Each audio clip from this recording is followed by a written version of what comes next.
বন্ধুরা, আজকের গল্প দয়ালু কাক।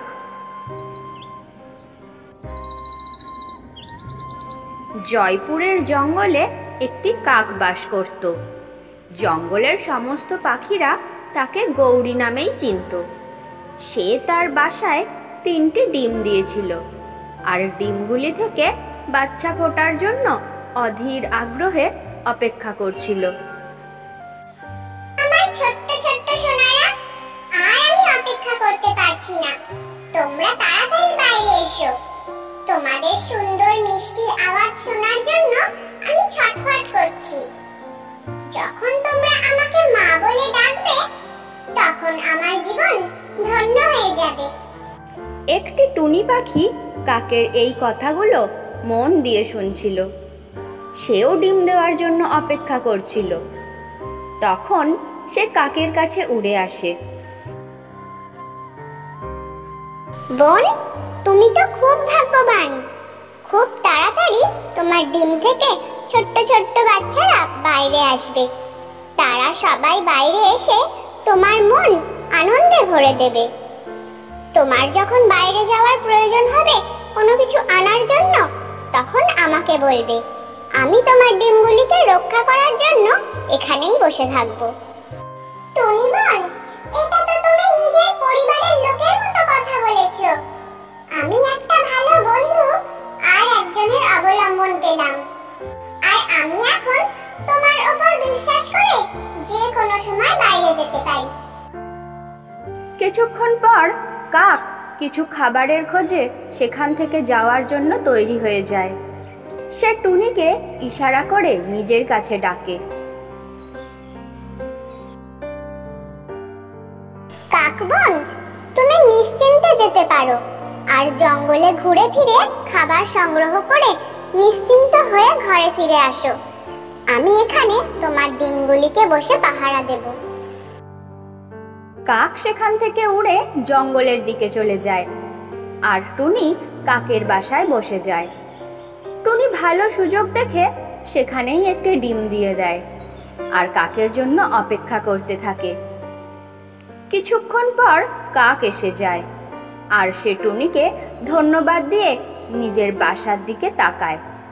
আর সে থমকে যায়, কারণ সেখানে 3টে ডিমের জায়গায় সে 4টে ডিম দেখতে পায়। আরে, এখানে একটা ডিম কিভাবে বেড়ে গেল? আমার তো মাত্র 3টে ডিম ছিল। কাক বোন, এটা ভগবানের আশীর্বাদ। আমি এর আগেও এরকম চমৎকার দেখেছি। তোমার ভাগ্য খুব ভালো যে তুমি এরকম একটা চমৎকারী বাচ্চা পেয়েছো। পরের দিন ডিম থেকে একটি বাচ্চা বাইরে বেরিয়ে আসে। তখন কাক বলে, আমার ছোট্ট সোনা, তোমাকে এই পৃথিবীতে স্বাগতম। এখন তোমার পরে অন্য বাচ্চারাও বাইরে আসবে। এমন সময় আরেকটি ডিম থেকে আরেকটি বাচ্চা বেরিয়ে আসে, আর তারপর আবার 2টো ডিম থেকে আরো 2টি বাচ্চা বেরিয়ে আসে। কাক নিজের 4টে বাচ্চাকে সমানভাবে ভালোবাসতে থাকে। টুনিও মাঝে মাঝে সেখানে এসে বাচ্চাদের দেখাশোনা করত। এইভাবেই কয়েকটা দিন পার হয়ে যায়। এভাবেই 4টে বাচ্চাই ধীরে ধীরে বড় হতে থাকে, আর তাদের মধ্যে একটি বাচ্চা, যেটি টুনির বাচ্চা ছিল, সে টুনির মতোই সুন্দর দেখতে হয়। সে তার সুন্দর গলার আওয়াজে সবাইকে খুশি করে দিত। কাক তাকেও ততটাই ভালোবাসা দিত যতটা সে নিজের বাচ্চাদের ভালোবাসত। এই তো পরম পিতা পরমেশ্বরের কৃপা। এই ছোট ছোট বাচ্চাদের সাথে থেকে যে আনন্দ আমি পাই, সেটা তো স্বর্গ সুখের থেকেও অনেক বড়। বাচ্চাদের মধ্যে টুনির বাচ্চার আওয়াজ খুব সুন্দর ছিল। সেই আওয়াজ তার নিজের মা টুনির কানেও পৌঁছে যেত। টুনি মাঝে মাঝেই তার কাছে চলে আসতো। একদিন টুনি কাকের বাসায় আসে, আর নিজের বাচ্চাকে কাছে ডেকে আদর করতে থাকে। তখন কাকের বাচ্চাটি টুনিকে জিজ্ঞাসা করে, মাসি, একটা কথা বলো তো, তুমি একে কেন এত ভালোবাসো? এ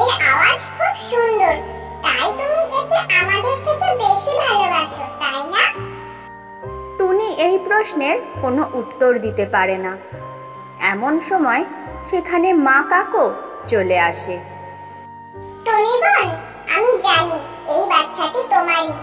তুমি তোমার বাচ্চাকে খুবই ভালোবাসো। তোমার এই বাচ্চার উপর অধিকার আছে, তুমি একে নিয়ে যেতে পারো। আমি জানি সেই 4টি ডিমের মধ্যে একটি ডিম তোমারই ছিল। হ্যাঁ বোন, তুমি ঠিকই বলেছো। আমি খুবই অলস। আমি নিজের জন্য বাসাও বানাইনি, আর নিজের ডিমটিকে তোমার কাছে রেখে গিয়েছিলাম। তুমি একে লালন পালন করেছো, এর উপর তোমারই অধিকার রয়েছে। টুনি বোন, এই বাচ্চার উপর তোমার অধিকার সবচেয়ে বেশি, কারণ তুমি এর আসল মা। শোনো মেয়ে, এই তোমার জন্মদাত্রী আসল মা। তুমি এর কাছে যাও আর তাকে সন্তানের সুখ প্রদান করো। না মা, আমি তোমাকে ছেড়ে কারো কাছেই যাব না। আমার আসল মা তো তুমিই। আমি তোমার থেকে দূরে যেতে পারবো না। এই মাসি আমাদের কাছে বাসা বানিয়ে থাকতে পারে, কিন্তু আমি তোমার বাসাতে তোমার কাছেই থাকবো। হ্যাঁ বোন, তুমি এখানে আমাদের পাশে বাসা বানাও আর সমস্ত বাচ্চাদের খেয়াল রাখো। টুনি অলসতা ছেড়ে দিয়ে নিজের জন্য একটি সুন্দর বাসা সেখানে বানায়। কাক আর অন্য বাচ্চারাও তাকে সাহায্য করে। তারপর তারা সবাই মিলে হাসি খুশিতে বাস করতে থাকে। তাহলে বন্ধুরা, আজকের গল্পটি তোমাদের কেমন লাগলো সেটা কমেন্ট করে জানাতে ভুলো না কিন্তু।